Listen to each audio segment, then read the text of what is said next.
পুলিশও নাম লেখা পুলিশ আছে, কি হয়েছে? সার্টিফিকেট দেবে, আর দাঁড়াও ওখানে, 2000 টাকা দিয়ে।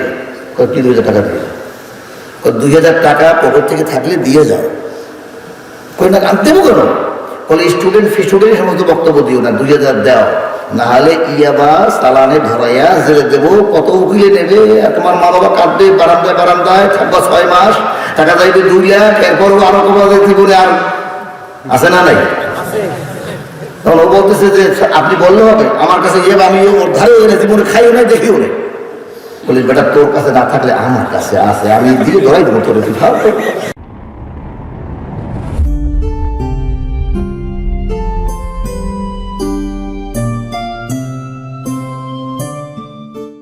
যখন দেখলো যে মায়ের গর্ভের ভিতরে হাড্ডি বানানো হলো একটা একটা করে, আলাদা আলাদা, ফ্রন্টাল বোন, নেজাল বোন, ম্যাক্সিলা বোন, ক্লাভিকল বোন, rib, vertebra, joint, shoulder, elbow, সব জয়েন্ট গুলো, টার্সাল, মেটার্সাল, ফ্যালেঞ্জিস, মায়ের পা, মাথা থেকে পা পর্যন্ত সবগুলো বানিয়ে রেখে দিয়েছে। মেডিকেল সায়েন্স ডাক্তার আল্ট্রাসাউন্ড করলে দেখতে পায়, হায় হায় কিন্তু এমব্রায়োলজি, বাচ্চার বুরুন থেকে কি করে হাড্ডি হয়ে গেল। কিছুদিন পরে হাড্ডিগুলোর উপরে ফাঁকা সওয়াল এজামা রাহমা, একটা বস্তু বানায় দিয়া, পরিপূর্ণ করে আটকায় দিয়া তাকে একটা পরিশুদ্ধ মানুষ বানায় দেয়। আল্লাহ রাব্বুল আলামিন বলেন ফাকাসাউনাল ইজামা লাহমা, এরপরে বলেছেন সুম্মা আনশানাহু খালকান আখারা ফাতাবারাকাল্লাহু আহসানাল খালিকিন। আল্লাহু আকবার। তাবারাকাল্লাহ। আমি সেই বরকতময় আল্লাহ তাআলা যে তোমাকে এত সুন্দর স্রষ্টা, আহসানুল খালিকিন, এত উত্তম স্রষ্টা আর খুঁজে পাবে না। তোমাকে আমি এত সুন্দর অবয়ব দিয়ে ফি আইয়ি সূরাতিন মা শাআ রাক্কাবাক, ফি আইয়ি সূরাতিন মা শাআ রাক্কাবাক, তোমার মায়ের গর্ভের ভিতরে সুন্দরটা চেহারা দিয়ে দিয়েছি। নাক যেখানে থাকা দরকার, চোখ যেখানে থাকা দরকার, হাত যেখানে, মুখ, দাড়ি গজাবে কোথায় কোথায়, সব টোটাল বানিয়ে দিয়েছি আমি আল্লাহ তাআলা। এমব্রায়োলজি আমি তোমাকে পূর্ণ করে দিয়েছি। মরিস বুখারী বলল, আল্লাহ এই মেডিকেল সায়েন্স, কোরআন শরীফ মনে করছি সুতো দিয়ে নামাজ পড়াবে, এ তো মেডিকেল সায়েন্স। বাচ্চাটি বড় হতে হতে এরপরে হাদিস শরীফ বর্ণনা হয়েছে, যখন পরিপূর্ণ হয়ে গেল, আল্লাহ তাআলা যখন এটা পরিপূর্ণ হয়েছে, খাঁচা, কয়টা খাঁচা আছে না? দুইটা, 12টা। কয়টা আছে? 12টা। এবং 5 এবং 6, 6 এর বরাবর বাম পাশে একটা apex of the heart, the pacemaker, একটা মেশিন লাগাই দিয়েছে আল্লাহ তাআলা। এই মেশিনটার মধ্যে 4টে চেম্বার দিয়েছে। কয়টা? 4টে chamber. Right atrium, left atrium, right ventricle, left ventricle, ডান অলিন, বাম অলিন, ডান নিলয়, বাম নিলয়, 4টে চেম্বার দিয়েছে। প্রত্যেক চেম্বারে একটা একটা বাল্ব লাগাই দিয়েছে। একটা বাল্বের দাম 1.5 থেকে 2 লাখ টাকা, বেশি না। কয়লা হারুনগর নাই, গরিব মানুষ, তাই বলে বাল্ব ও দামই আছে, আছে না নাই? কয় লাখ টাকার বাল্ব আছে? 8 লাখ টাকার বাল্ব নিয়ে ঘুরে। কিডনির দাম কত? 2 লাখ টাকা দেবে না এখন, 10 লাখ টাকা একটা কিডনির দাম। তা চুরি করে নিলে 3.5 লাখ টাকা, কিন্তু বেচতে গেলে 10 লাখ টাকা। আল্লাহ তাআলা মরিস বুখারী কোরআন পড়ে দেখে আশ্চর্য ব্যাপার,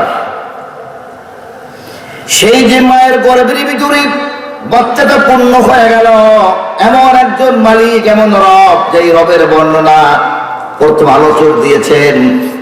মরিস বুখারী তার আলোচনায় নিয়ে আসলেন যে আমি পাগল হয়ে গেলাম, কিভাবে সেই বাচ্চাটাকে বড় করবে, শ্বাস নেবে, আম্বালিকাস দিয়া ওই মায়ের পচা রক্তগুলো তাকে খাওয়াতে হবে। এই ঠোঁট দিয়ে আমি খাওয়াই নাই, আমি মায়ের নাভির ভিতর থেকে ওই বাচ্চার নাভির সঙ্গে, গর্ভফুলের সঙ্গে, প্লাসেন্টা বলে, প্লাসেন্টা বা গর্ভফুল, গর্ভফুলের ভিতর দিয়ে নাভির সঙ্গে বাচ্চাকে লাগাই দিয়া, আশ্চর্য ব্যাপার, হাড়ের সঙ্গে নাভির সম্পর্ক আছে নাকি? নাই। মায়ের গর্ভে বসে নাভির ভিতর থেকে হাড়ের সঙ্গে একটা পাইপ লাগাই দিয়া বলছো পচা রক্তগুলো এখান থেকে চলে যাবে হাড়ের ভিতরে, যাওয়ার পরে ওই প্রত্যেকটা রুমে পাম্পিং করবে আর নড়বে আর বাচ্চাটি পরিশুদ্ধ হবে। এখান থেকে ভিটামিন খাবারটা দেহে নিয়ে ওটা আবার মায়ের কাছে ফেরত দিয়ে মায়ের দেহ থেকে বের হয়ে যাবে। বাচ্চা থাকবে টক্সিন মুক্ত সুস্থ একটি বাচ্চা, তাকে আল্লাহ তাআলা ধীরে ধীরে লালন পালন করতেছে আর তার বুকের মধ্যে শব্দ হচ্ছে লাবদাব লাবদাব লাবদাব আল্লাহু আকবার। ডাক্তাররা মায়ের এখান থেকে লাগায় স্টেথোস্কোপ বা কানে দিয়ে যা দেখে, ওটা নাম স্টেথোস্কোপ, ওটা লাগায় দিয়ে দেখে সত্যিই তো বাচ্চার ফিটার হার্ট সাউন্ড ঠিক আছে। মাকে বলে দেয় মা সুস্থ থাকুন, নিশ্চিন্ত থাকুন, আল্লাহ তাআলা ভরসা করুন, আপনার বাচ্চাটি এখন সুস্থ আছে। মায়ের পাম্পিং হয় কতবার? 72 বার। পাম্পিং কত? 72। বাচ্চা যায় 120 যখন বাচ্চাটা হয়, ডাক্তার বলে আপনার বাচ্চাটা খুব সুস্থ আছে, টেনশন করেন না, মুভমেন্ট ঠিক রাখেন। মুভমেন্ট করবে কেমনে? ও আমার আল্লাহ, এর নাম রব। ও আমার আল্লাহ, আল্লাহ তাআলা বললেন যে মুভমেন্ট করতে হলে, একটু উল্টি উল্টি দিতে হলে, একটু লাপটাপ দিতে হলে, একটু ঘুরে খেতে হলে, একটু ব্যায়াম ট্যাম করতে হলে খোলা জায়গা দরকার আছে না? মায়ের পেটের ভিতরে কেমনি করবে? আল্লাহ তাআলা পেটটা একটু বড় বানায় দিয়া পানির লেয়াটা গড়ে তোলে, এমন লোদা লোদা পানি, পিচ্ছিল পানি, মানে মোড় দিলেই খালি বাচ্চা ঘুরতে পারে। আর ঘোরার সঙ্গে তার ব্লাড সার্কুলেশন ঠিক থাকে আর সে সুস্থ থাকে আর সে আল্লাহ তাআলা এবারে বাচ্চাকে লালন পালন করতে থাকে। শুধু পানির মতো দিয়ে দিলে ওই পানি ফেটে বের হয়ে যায়। পানিটা প্রোটেকশন দেওয়ার জন্য একটা মিউকাস মেমব্রেন লেয়ার, একটা ফ্যাপসার মতো এমন টানলেও ছেলেটা, গরু যাওয়ার তখন জবাই করেন তখন দেখবেন এক ধরনের ফ্যাপসা, খাওয়াও যায় না, সেদ্ধও হয় না, শক্ত। ওইটা বাচ্চা রানীর উপর থেকে আবার লেয়ারটা এমন ভাবে দিয়ে দিয়েছে, ওই পানি কোনোভাবে ভেঙে গেলে বাচ্চাটা মরে যাবে, মুভমেন্ট করতে পারবে না, মা কেঁদে ফেলবে, ডাক্তার সব পানি ভেঙে যাচ্ছে, অনেক কষ্ট হবে। আমি আল্লাহ তাআলা তাকে ওরকম আটকাই রেখে দিয়েছি। কোরআনগুলো ভাইরা, এমব্রায়োলজি। সুম্মা খালাকনান নুতফাতা আলাকাতান ফাখালাকনাল আলাকাতা মুদগাতান ফাখালাকনাল মুদগাতা ইযামান ফাকাসাওনাল ইযামা লাহমা। পরিপূর্ণ হয়ে গেল। আর ওই একজন ফেরেশতা এসে হাজির হয়ে একটা সালাম দিয়ে বলল, মা তোমার সন্তান পৃথিবীর বুকে 4টি জিনিস আজকে দিয়ে দেব তোমার সন্তানদের জন্য আল্লাহর পক্ষ থেকে। আল্লাহু আকবার। এই সন্তানটি পৃথিবীতে কতদিন বেঁচে থাকবে আজকে সেই টিকিট দেওয়া হবে। হিন্দুদের কাছেও যায়, বৌদ্ধের কাছেও, খ্রিস্টানদের কাছেও। আমি এগুলো তাফসীরের বর্ণনা আসবে আর রহমানুর রহিমে। আমি এই জন্য অবতারণা করলাম, শোনার জন্য মন তৈরি করা দরকার। কোরআনকে যখন দেখলেন, তার বক্তব্য তিনি পেশ করলেন, শেষ করলেন এভাবে, আমি এমব্রায়োলজি, বোটানি, জুলজি, এই পৃথিবীর আকাশ মণ্ডলী, পানি রাজ্য, বাতাস, বায়ু সম্পর্কে দুনিয়ার যত সাবজেক্ট আছে সব কিছু আমি কোরআনের মধ্যে খুঁজে দেখে আমি বুঝতে পারলাম দুনিয়ার কোন লেখকের, কোন বৈজ্ঞানিকের, কোন জ্ঞানী লোকের এইভাবে লেখা সম্ভব না। অতএব এটা আল্লাহর কোরআন ছাড়া আর কারো কালাম হতে পারে না। সঙ্গে সঙ্গে আমি পড়ে নিলাম, লা ইলাহা ইল্লাল্লাহু মুহাম্মাদুর রাসূলুল্লাহ সাল্লাল্লাহু আলাইহি ওয়াসাল্লাম। প্রাণপ্রিয় ভাইরা, এই কোরআন সম্পর্কে কমেন্টস করলেন। আসুন আমরা আজকে সূরা ফাতিহার, এই কোরআনের একটি সূরার নাম সূরাতুল ফাতিহা, নিশ্চয়ই তার বর্ণনা আপনারা শুনেছেন। এই সূরা জানে না এমন কোন মানুষ, মুসলিম যত অশিক্ষিত হোক তারপরেও সেটা জানে, হয়তো শুদ্ধ হয় না কিন্তু এই সূরা জানে, ঠিক না? কিন্তু এই সূরা জানা, গুরুত্ব সহকারে জানা আর এমনি জানা এক জিনিস না। আমাদের একটু গুরুত্ব সহকারে জানা দরকার। পবিত্র কোরআনের ব্যাপারে একটু আপনাকে বিশ্লেষণ করি এভাবে, যে কোরআন এমন এক বরকতময়, তার স্রোত বরকতময় হবেই, যে একদা এক গ্রামে টিও সাহেব আসছে। টিও ছিলেন? টিও সাহেব গেছে স্কুলে। এখন স্কুল ধুয়ে মুছে বাচ্চাদের নিয়ে স্যার কমপ্লেন করছে। এর বাবা ছিল মাস্টার ছিল, তো আমরা দেখতাম স্যারে কি দৌড়দৌড়ি শুরু করতো। টিও সাহেব আসবে, ধুয়ে মুছে পরিষ্কার করে ঠিকঠাক করেছে বটে। এখন ছেলেবেলে দিয়ে ক্লাস 5 পর্যন্ত ছেলেরা যারা আছে, তো বড় ছাত্র না, ছোট ছোট সব। আমরা তখন পড়েছি এই রাজার স্কুলে, ছোট ছোট।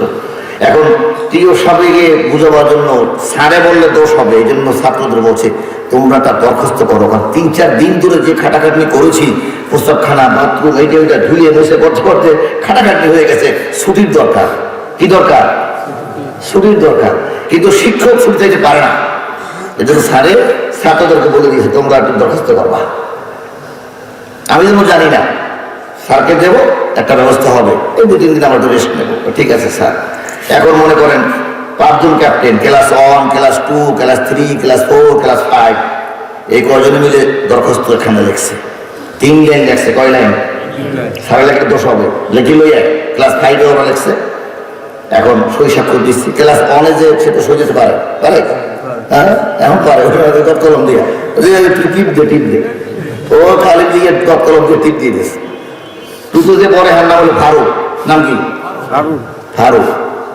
টুতে পরে পর্যন্ত ফারুক, রু আর ক, এই রয়ের ফোটা আর কয়ের মাথা, এটা এমন জায়গায় পেঁচাইছে, ফারুক না ফুকুর, এটা পড়াও যায়। লিখছে, লিখে সই টই দিয়ে মোড়াইয়া দরিয়া দাঁড়াই গেছে দরজার পাশে। টিউনা সব শঙ্করে বলছে, টিউনা সব যখন শেষ হইয়া যাবে সব কিছু কমা খুব ভালো হয়েছে। এখন ওই হেডমাস্টার জিগে হেঁটু জানে সব, এই ছেলেরা তোমরা ওখানে উঁচু করো, কি কিছু কবা না? না স্যার। কি ব্যাপার? কি? আসো আসো আসো, কি কাগজ কি কি স্যারে মনে জানে না কেন, কি তোমাদের হাতে কি ওসব? স্যার দেখেন তো কি, আমাকে দে কেন, না আমার কাছে দেন, কি সব নিয়েছেন, কি ব্যাপার? ও ছুটির আবেদন। উনি হাসে মিটমিট করে, আরে আল্লাহ, টাকা যে 4টে ছেলে ক্যাপ্টেন রাখো, 1, 2, 3, 4, 5, ছোট বাচ্চাও ক্যাপ্টেন। অনেকগুলো ভুল, 3 লাইনে 5টা ভুল, তবুও ভুল ধরবে? স্যার হাসতেছে। আচ্ছা ঠিক আছে, নাম সব করতেও পারে না, ঠিক আছে, ছুটি মঞ্জুর করে দেবেন। সুবহানাল্লাহ। ওই টিও সাহেব শিক্ষামন্ত্রীর রিপ্রেজেন্টেটিভ, ঠিক কিনা? টিও সাহেব কি শিক্ষামন্ত্রীর রিপ্রেজেন্টেটিভ, তার কিছুটা পাওয়ার আছে। অবস্থার পরিপ্রেক্ষিতে সে বলে দিল ছুটি মঞ্জুর করা হলো, 2 দিনের জন্য ছুটি দেওয়া হলো।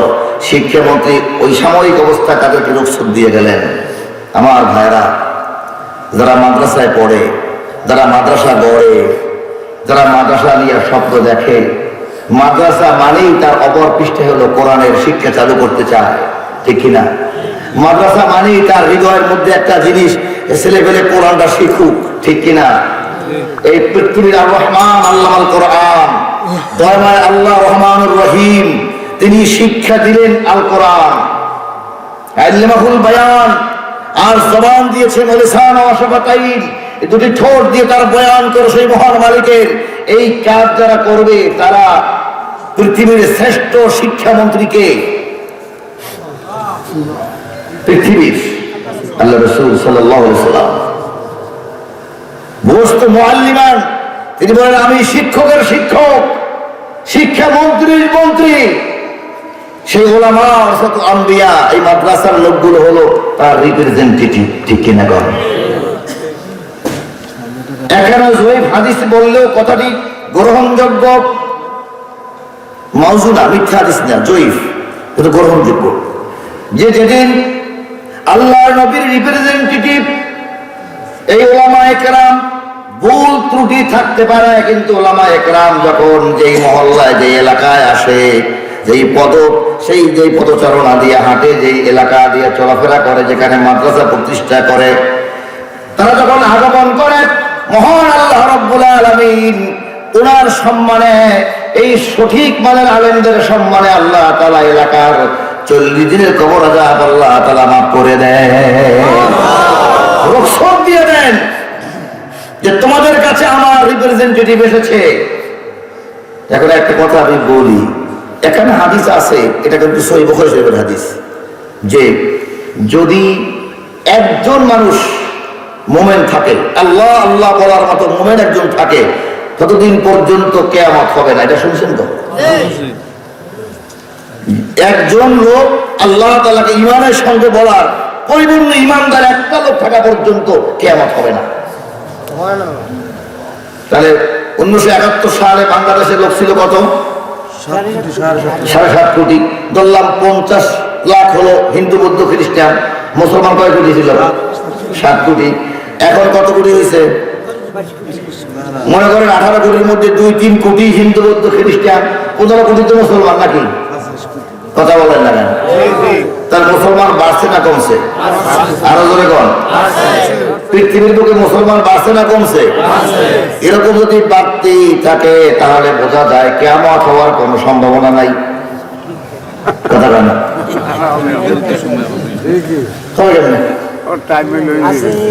না না, আল্লাহ রাসূল সাল্লাল্লাহু আলাইহি ওয়াসাল্লাম বললেন, যখন একজন মানুষ আল্লাহ ঈমানের সঙ্গে বলার মতো মুসলমান থাকবে ততক্ষণ পর্যন্ত কিয়ামত হবে না।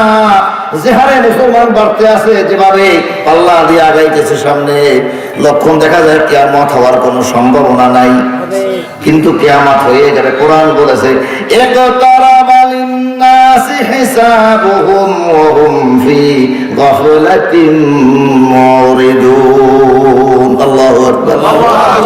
আল্লাহ তাআলা বলেন কিয়ামত নিকটে। তাহলে হবে কেমনে? এরকম হয়ে যাবে, যেদিন কিয়ামত হয়ে যাবে তার আগে একটু লুলু বাতাস প্রবাহিত হবে সারা পৃথিবীর বুকে। ওই বাতাস ঘুরে বেড়াবে, ঘুরে বেড়াবে, ঘুরে বেড়াবে, ঘুরে বেড়াবে। যে ঈমানদার তার দেহের মধ্যে বাতাস লাগবে, যে বেঈমান তার গায়ে বাতাস লাগবে না। ঈমানদারের গায়ে বাতাস লেগে যাবে। মাঠে ছিল, মসজিদে ছিল, বাজারে ছিল, বাতাস লাগার পরে কেমন কেমন জানি মনে হচ্ছে, নাকি সর্দি সর্দি ঠান্ডা লেগে গেল, কি যেন ওষুধ খেতে হবে, ডাক্তারকে বলছে।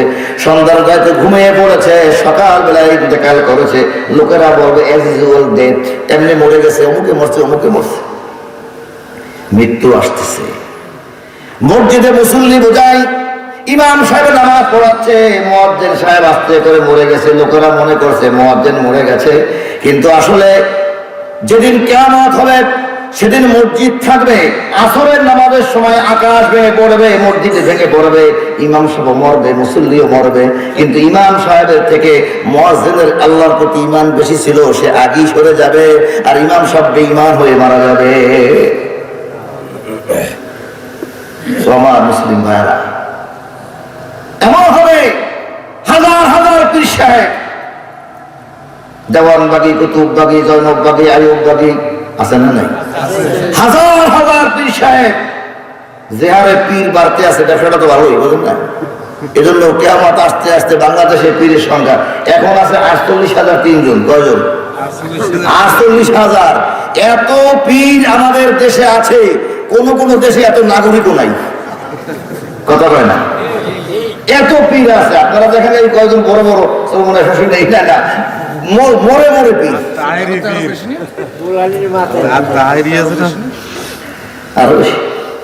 আমার ভাইরা, বিজনেসটা ভালো, খারাপ না। আল্লাহ তাআলা বললেন মোর্শেকে পরিপূর্ণ হয়ে যাবে। এটা খেয়াল করে মাঝে মাঝে আপনারা বলেন, ভাই কেমন আছেন? আলহামদুলিল্লাহ ভালো আছি, আল্লাহ ভালো রাখছে, আপনাদের দোয়ায় ভালো আছি, বলি কিনা? আল্লাহ নবী খেয়াল করুন, একজন সাহাবীকে এরকম একজন জবাব দেওয়ার পরে প্রিয় নবীজির কাছে আসলেন, ইয়া রাসূলুল্লাহ। তিনি ধমক দিলেন, বলছি কি হাদা শেখ, স্রেফ বলতে হবে আল্লাহ তাআলার দয়ায় ভালো আছে। এইটা সে একটা লোককে সম্মান দেখানোর জন্য বলে যে আপনার দোয়ায়, আপনার দয়ায়। ভাইয়া আল্লাহ রাখছে হচ্ছে মাসাব, আপনি দয়া করছেন বলে আল্লাহ রাখছে। মেম্বার এটা মেম্বার সাহেব বলছে, এমন লোকের না হইয়ে যায় একসঙ্গে আল্লাহ। আল্লাহ বলা যায় না, ঠিকই না ঠিক। আল্লাহ কারে কোথায় যে কোথায় নিয়ে যাবে তা ঠিক আছে। জাতীয় সংসদ যে পরিমাণ এমপি হয় নানান টাইপের, সেই কথা বললামই না। আমি মালিকী অনেক দিনের দিকে আগাবো, সেদিকে চেষ্টা করছি। রামপুর ভাইরা, তো এ পৃথিবী আল্লাহ তাআলা বললেন কিয়ামত হয়ে যাবে, এটাই বাস্তব। ইমানদার মানুষগুলো ধীরে ধীরে ভিতর থেকে মরে যাবে, লু হাওয়া বসে যাবে, মসজিদে নামাজি ভরে যাবে। নামাজি থাকবে কিন্তু ইমানদার থাকবে না। যে ইমান আল্লাহ চেয়েছিলেন সেই ইমানদার নাই। নামাজের ভিতরে হাজির, ঢোকার আগেও হিংসা, ঢুকেও মনে মনে চিন্তা, ওই জমিটা ওটাকে নিতেই হবে। বাইরে হয়ে আবার সেই একই চিন্তা, এই লোক নামাজ পড়ে, আল্লাহ বলে যে এর ইমানের কোনো ছোঁয়া মাত্রই নাই। সামাজিক ট্র্যাডিশন, সবাই নামাজ পড়ে, নামাজ পড়তে হয়, যাই আমরা মুসলমান, এইভাবে যাচ্ছে আসছে, সামাজিকতা রক্ষা করে। কিয়ামত হয়ে যাবে এই হাজার হাজার মুসলিম নামের লোক থাকার মধ্য থেকেই, আর আসল ইমানদার লোকগুলো ভিতরে সব শেষ হয়ে যাবে। এবার জিবরাইল আলাইহিস সালাতু ওয়াস সালাম আল্লাহকে খবর পৌঁছাবেন, আল্লাহ জানে সিস্টেমের কারণে বলবে কি জিবরাইল খবর কি, আল্লাহ তাআলা একটা লোক বাকি ছিল আমেরিকার অমুক জায়গায়, বাংলাদেশের ওই ছোট হুজুরে বা অমুক জায়গায় একটা লোক বাকি ছিল, আজকে উনি শেষ হয়ে গেছে, ফাইনাল করে দাও। ভাবেন তো 2007 সালে কিয়ামত হয়ে যাবে, 2000 আবার প্রান্তীয় ভাইরা, সেজন্য আমাদেরকে মনে রাখা দরকার যতটুকু সময় আছে এই সময়টা আমাদের জন্য নাজাতের সুযোগ আছে না নাই? আসুন এই নাজাত পাওয়ার জন্য পবিত্র কোরআনের দিকে ধাবিত হই। কোরআনের মধ্যে একখানা আয়াত আল্লাহ তাআলা বললেন, আপনাদের জন্য নিয়ে এসেছি। আল্লাহ তাআলা বলেন, وَمَنْ أَعْرَضَ عَنْ ذِكْرِي فَإِنَّ لَهُ مَعِيشَةً ضَنكًا وَنَحْشُرُهُ يَوْمَ الْقِيَامَةِ أَعْمَى।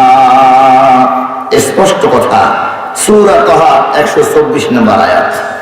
আল্লাহ রাব্বুল আলামিন বলেন, ওমান আরাদা আন যিকরি, যারা আমার জিকির থেকে গাফিল থাকবে, মুখ ফিরিয়ে নেবে, পিছ প্রদর্শন করবে, মুখ ঘুরায় নিয়ে যাবে, ফাইন্না লাহু মাঈশাতান দানকা, তাদেরকে আমি আল্লাহ তাআলা দুনিয়ার জিন্দেগি সংকুচিত করে দেব, কমাই দেব।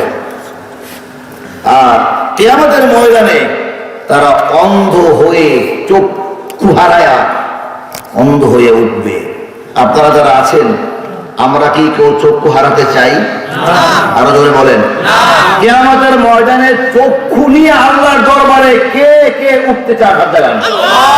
নারায়ে তাকবীর। আল্লাহ তুমি কবুল মঞ্জুর করে নাও। ওয়ামান আরাদা আন যিকরি ফাইন্না লাহু মাঈশাতান দানকা। কে কারে বুঝাবে বলো? আল্লাহ তাআলা বললেন, যে ব্যক্তি কোরআন থেকে মুখ ফিরায় নেয়, এই জিকির শব্দটা কত পীর সাহেব কত ভাবে ব্যবহার করে আল্লাহর সঙ্গে নাফরমানি করলো, লক্ষ লক্ষ মুরিদ, কোটি কোটি মুরিদ বানায় ফেললো, কিন্তু আল্লাহর সাথে সম্পর্ক নষ্ট করেছে। এই লক্ষ লক্ষ মুরিদ তাকে জাহান্নাম থেকে বাঁচাতে পারবে না যদি আল্লাহর সাথে সম্পর্ক নষ্ট হয়ে যায়। ঠিক কিনা কোন?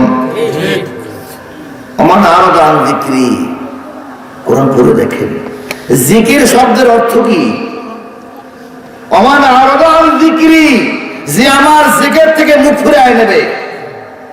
এই জিকির মানে হলো কোরআন। ইন্না নাহনু নাযালনা যিকরা।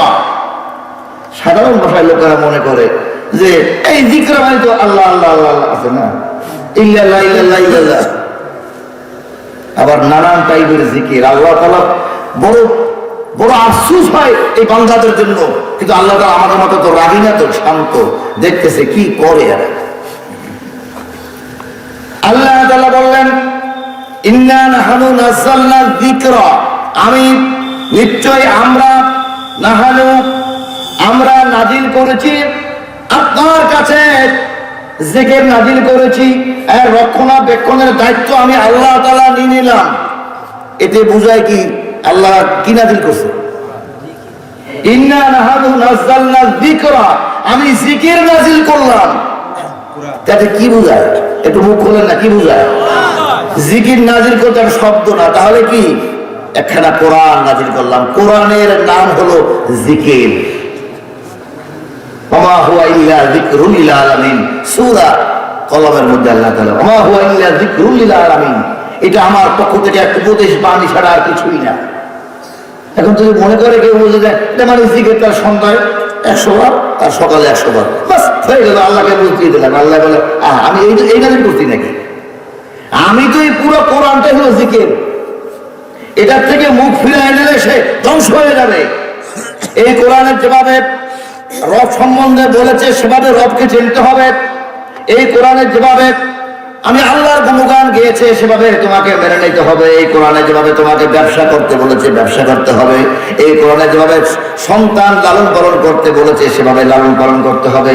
ভাই ভাই কিভাবে সম্পর্ক থাকবে কোরআনে যেভাবে বলেছে সেভাবেই রাখতে হবে, সেভাবেই রাখতে হবে।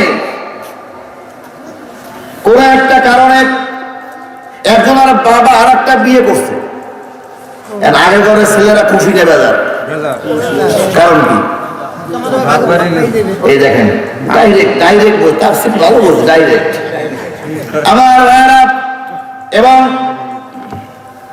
ইউসিকুমুল্লাহু বিআওলাদিকুম লিযাকারি মিসলু হাযযিল উনসায়াইন, আল্লাহ তাআলা ওসিয়ত করেছেন সম্পদ কেমনে পাবে। শুধু শুন, বাবার ব্যাপারে বলেছে তোমার স্ত্রী যদি থেকে থাকে কয়বার পাইবে? 8 বারে একবার।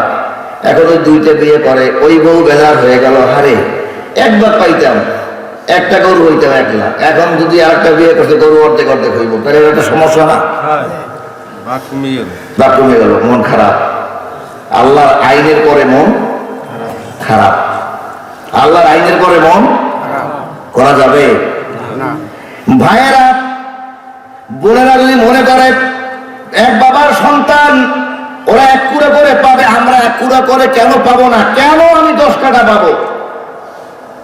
এইটা ভাবতে যদি চায় আল্লাহ তাআলা বন্টন করে দিলেন, খবরদার ভেবো না, ভেবো না, তুমি কিন্তু অর্ধেকটা অবশ্যই পাবে। ভাইদেরকে বলেছে খবরদার অর্ধেকে কম দেওয়ার চিন্তা করো না। আবার এই অর্ধেকটা আমি বন্টন করছি, কে করছে? আল্লাহ নিজে, আমি করেছি। এর বরকত বন্ধুদের জন্য আছে, তাদের বলছে শান্ত থাকো। ভাইদের বলছে খবরদার এর নিচে নামতে যাও না, আমি আল্লাহ ভাগ করেছি। এই ভাগের ব্যাপারে তোমার দাদার, তোমার বাবার, তোমার চেয়ারম্যানের, তোমার মেম্বারের, তোমার উপজেলা, তোমার মন্ত্রী, প্রধানমন্ত্রী কারো বক্তব্য গ্রহণযোগ্য নয়। আমি মহান মালিক ভাগ করে দিয়েছি। অনেকের বাবা ভাইদের ছেলেদেরকে বেশি মহব্বত করে, মেয়েদের সংখ্যা বেশি, এই বেজার লাগে কিনা মৃত্যুর আগে অনেক সময় একটু বেশি জমি লিখে দিয়ে যায়, যে তোরা 2টা ভাই এই এতগুলো বোন কোথায় কি নিয়ে যায়, ওরা তো বিয়ে দিছি, খাওয়াই দিছি, বিয়ে কাপড় চুপড় দিছি, অনেক কিছু দিয়েছি, তোকে কিছু বেশি লিখে দিয়ে যায়। হ্যাঁ হ্যাঁ, দোয়া দিয়ে দেয়, একটু লিখে দিয়ে গেলাম, একটু লিখে দিয়ে গেল। আর মেয়েকে মাথায় হাত দিয়ে বলে তোরা বোন দিকে একটু টাকাই থাকিস, একটু খেয়াল রাখিস, তোরা বাজারে যে 2-3টা বেরিয়ে আছে, তোর 2 ভাই, তোরা 5 ভাই, তোরা নেই, বোনকে মোটেও দিয়ে যায় না। এই বাজারে 3-4টা বেরিয়ে আছে, একজন 3-4টা আমার জানা আমার 3-4টা, যেগুলো সব তোরা খাইস আর বোনে কোথাও তোর মাইয়া বলে তোরা এগুলো নিস না। কত বড় আমার কত বড় জুলুম, কত বড় নাই হচ্ছে সে টের পায় না। আবার এরা পরে কয়েছে যখন শোনায় দেয় তখন বলে না না, সেটা লেখে দিয়ে গেছে, লেখে দিয়ে ভুল করেছে। কিন্তু যারা জীবিত তাদেরকে ফেরত দিতে হবে, যে আল্লাহ তাআলাকে ভয় করে থাকে। কোন একটি মানুষের মাত্র একটি মাত্র কন্যা সন্তান, এই আয়াতের কন্যা সন্তান, একটা কন্যা সন্তান, আল্লাহ করে রাখ হতে পারবে না। আল্লাযী খালাকাল যাকারা ওয়াল উনসা, আল্লাহ বলেন আমি যাকে খুশি একটা ছেলে দেই, একটা মেয়ে দিই, যা কাউকে বেশি দেই, কম দিই। আমি কাউকে শুধু মেয়ে দেই, শুধু ছেলে দেই, কাউকে কাউকে আমি কিছুই দেই না। এটা আমার, আমি সেই মালিক, আমি এর মালিক, আমি এই ক্ষমতা আমার আছে। আমি মালিক ইয়াউমিদ্দিন, শুধু বিচার দিবসের মালিক নই, আমি সকল জগতের মালিক। এই দেওয়া নেওয়ার মালিক আমি। একটা মাত্র সন্তান যখন আমি দিয়েছি তোমাকে, একটা সন্তানের জন্য বলেছে তুমি কষ্ট করে যত সম্পদ করেছো, ওই সম্পদ থেকে মাত্র অর্ধেক তোমার মেয়ে ভোগ করতে পারবে, আর বাকি অর্ধেক তোমার আত্মীয় স্বজন ভোগ করবে। কারা কারা তাও বলে দিচ্ছি। এটা এই লেখাটা কার? আল্লাহ। এখন যদি এক মেয়েওয়ালার বাবা মনে করে এত কষ্ট করে টাকা পয়সা করলাম, এইটা আমার ভাইয়ের মেয়ে পাবে, ভাইয়ের ছেলে পাবে, আরেক ভাই ছেলে পাবে, ভাই পাবে, তাহলে তো কি করা যায়, কি করা যায়, কি করা যায় সে চিন্তা করে, তাহলে ঠিক আছে মহার আগে এগুলো লিখে দেবো, ওর নামে লিখে দিয়ে দেবো, তাহলে আর কেউ পাবে না। চিন্তা আছে না নাই?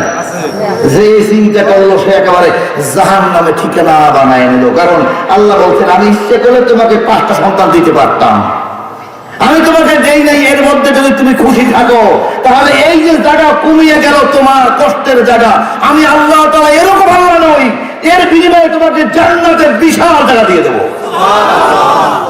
এই জায়গার পরিবর্তে তুমি যা পাবা তা পৃথিবীর কেউ পাবে না। খালি এটা মেনে নাও যে ওকে আমি মালিক ইয়াউমিদ্দিন। আপনি খুব খেয়াল করুন, একজন মুফাসসির লিখেছেন যে আর রহমানির রহিম, আলহামদুলিল্লাহ রাব্বিল আলামিন, হুজুর বলেছেন আর রহমানির রহিম মালিক ইয়াউমিদ্দিন। আপনি দেখেন একটা লোককে যখন নিয়োগ করা হয় এই ইউনিয়ন কাউন্সিলে এবং দারোয়ান রাখে ওই গেটের কাছে, তুমি এই ভিতরে সবসময় থাকবা, গরু আসলে ছাগল আসলে কুকুরের ডাবড়াই দিবা, তোমার দায়িত্ব এটা। মাসে বেতন 10,000, কয় হাজার? 10,000 টাকা বেতনে তাকে নিয়ে গেল। চেয়ারম্যান সাহেব ও কোনে বসে বসে দেখে হাঁটতেছে, বলতেছে ঠিক আছে তোমার ডিউটি ওই গেট পর্যন্ত, বাইরে যাবা না। জি স্যার। ডিউটি কোন পর্যন্ত? গেট থেকে ভিতরে, এটা তোমার ডিউটি, এটা চুক্তি। 10,000 টাকা বেতন তোমার, 1 দিন 2 দিন 3 দিন। এরপরে একদিন মনে করে চেয়ারম্যান সাহেব অসুবিধা নেই, তাহলে ওই বাইরে দোকানের সামনে যাই গেলে ভাই ভালো আছেন, যাই আবার চলে আসছে। চেয়ারম্যান দেখছে কিছু বলে নাই, তো বলে দেখলো বলো তো না কিছু, যাক মনে কিছুটা হবে না। আসছে 3-4 দিন পরে আবার সে ওই আব্দুল মজিদ হাওলাদারের দোকানে গেছে, যাই একটু চা খাইয়ে চাটা খাইয়ে, তারপর একটু সিগারেট খাইলো। তারপরে আবার একটা ছাগলে ছাগলটা দিয়েছে দৌড় দিয়ে দুধ যাই ওই বাড়ির মধ্যে ঢুকছে। চেয়ারম্যান সব আসছে, বাইরে গেল, আচ্ছা যাই দেখে বাগানে আবার কলা পাকছে, পাশাপাশি বাগানে পাইকে রয়েছে, প্রকৃতি খাই, আমিও খাই, একটা সিগারেট খাইল একটা। ওমা আর একদিন যাই দেখে যে সুপুরি লাল হয়ে রয়েছে, লাগাতেছে একটা পড়ছে, আছে না নাই? দুটো ওই কাছে মূর্তি করে গুছাই আসতে করে আসতে, সব কি ডিউটি করাটাই করতে যাই সব করতেছি। চেয়ারম্যান সাহেব বসে বসে ওই সব লেখে। সে কি করে চিন্তা করলো আড়ালে যায়, ঠিক আছে এমন চেয়ারম্যান তো আছে, ঠিক আছে দেশ কোথায় কি করে। এবার লিখতে লিখতে বছর শেষ, টাইম শেষ, ডাকছে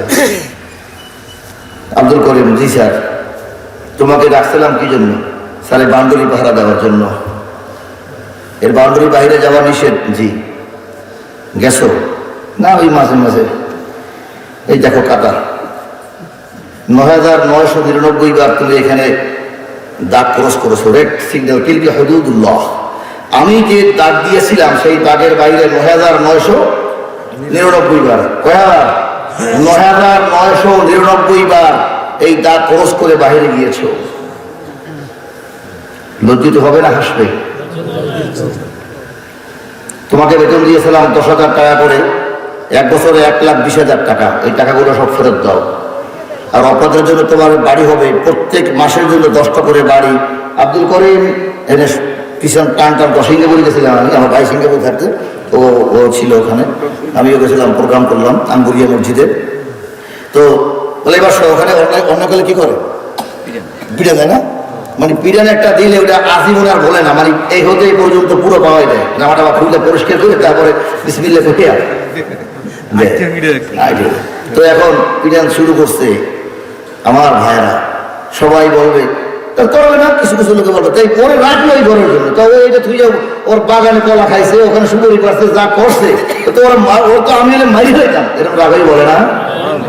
আমার ভাইয়েরা আল্লাহ তাআলা আলহামদুলিল্লাহ রাব্বিল আলামিন লালন পালনের ব্যাপারে সমস্ত পৃথিবীর মাখলুকের জন্য তিনি প্রশংসার যোগ্য, দয়া করেন। আর রহমান আর রহিম, রহমান সমস্ত পৃথিবীর সব ধর্মের জন্য, হিন্দু বৌদ্ধ খ্রিস্টান পশু পাখি গাছপালা সবার জন্য তিনি রহমান।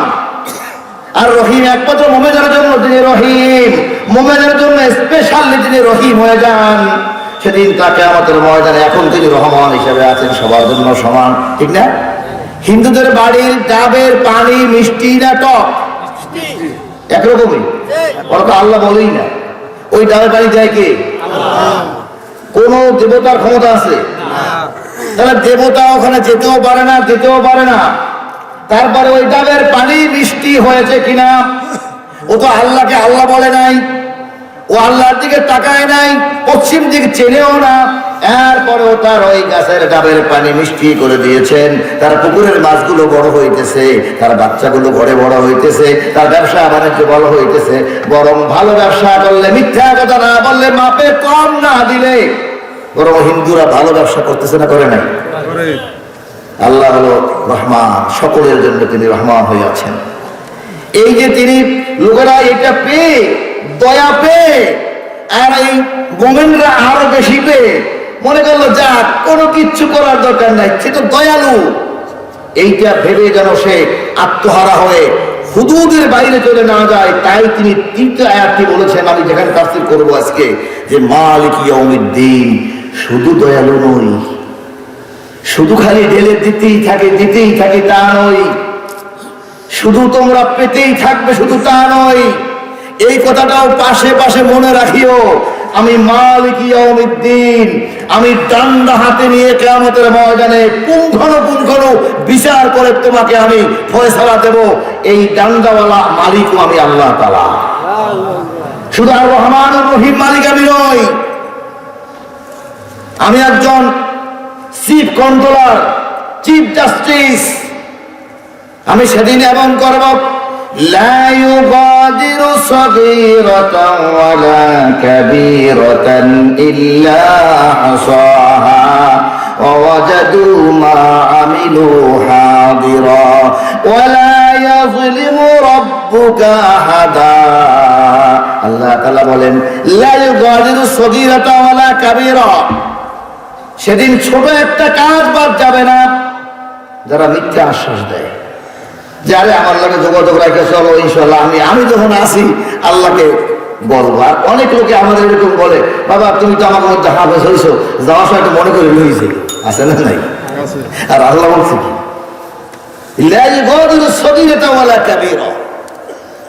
একটা ছোট গুনাহ বাদ দেওয়া হবে না, একটা বড় গুনাহ বাদ দেওয়া হবে না, সব সামনে হাজির করবে।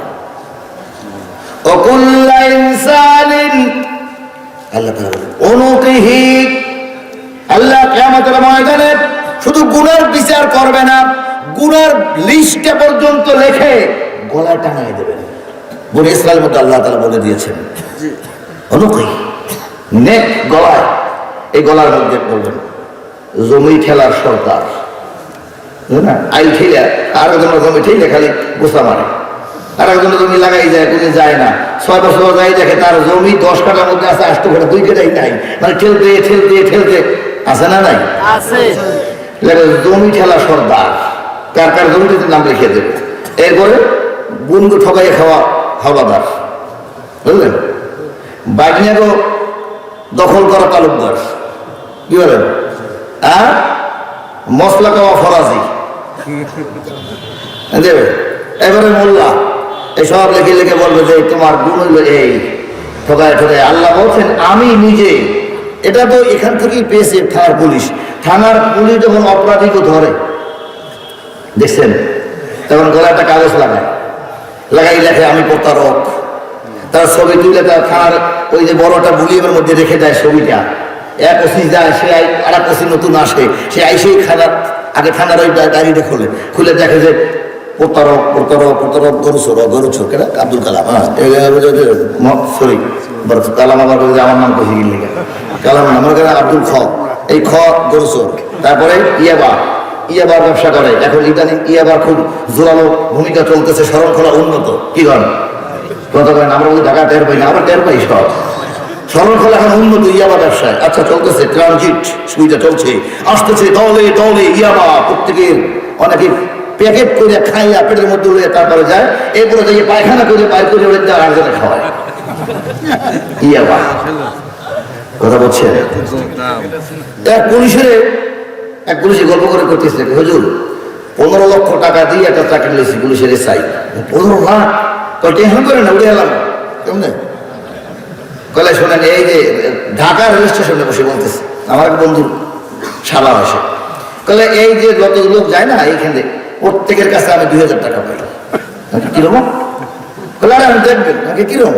কলে এই যত লোক যায় দ্রুত বাসে দৌড়ে তিনটে উঠতে, এখানে আমি প্রত্যেকের কাছে 2000 টাকা নিতে পারি। কিরকম করে দেখেন, 2টা ছেলে ব্যাগ লিয়ে, এই ছেলে এদিকে যাও কই কেন যাবো তেজগাঁও কারেন্ট পরে যাও দাঁড়াও পুলিশও নাম লেখা পুলিশ আসবে কি হয়েছে সার্টিফিকেট যাবে আর দাঁড়াও ওখানে 2000 টাকা দিয়ে কি 2000 টাকা দিয়ে 2000 টাকা পকেট থেকে থাকলে দিয়ে যাও কই না আনতে দেবো কেন বলে স্টুডেন্ট সমস্ত বক্তব্য দিও না 2000 দাও না হলে ইয়াবা চালানে ধরাইয়া জেলে দেবো কত উকিলে নেবে আর তোমার মা বাবা কাটবে বারান্দায় থাকবা 6 মাস টাকা যাইবে 2 লাখ এরপরও আরো কমাতে বলে আর আছে না নাই তখন ও বলতেছে যে আপনি বললে হবে আমার কাছে ইয়াবা আমি ওর ধারে জীবনে খাইও নাই দেখিও নাই বলি বেটা তোর কাছে না থাকলে আমার কাছে আছে আমি দিকে ধরাই দেবো তোর